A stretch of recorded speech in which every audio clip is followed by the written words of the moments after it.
Ako to vyzerá v kežmarských nočných baroch, sme sa na vlastné oči presvedčili v piatok večer v sprievode policajtov.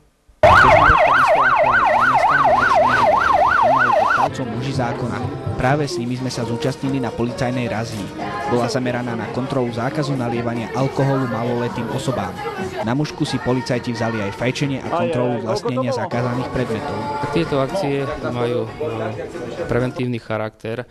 Aj touto cestou by som chcel apelovať na rodičov, aby častejšie kontrolovali svoje deti, s kým sa stretávajú a kde sa stretávajú, lebo keď porovnávam štatistiku, čo sa týka priestupkov na úseku alkoholu a toxikománie, tak sme zaznamenali takmer 100% nárast.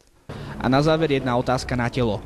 Ako by ste reagovali, ak by vám vaši kolegovia poslali domov vlastné dieťa?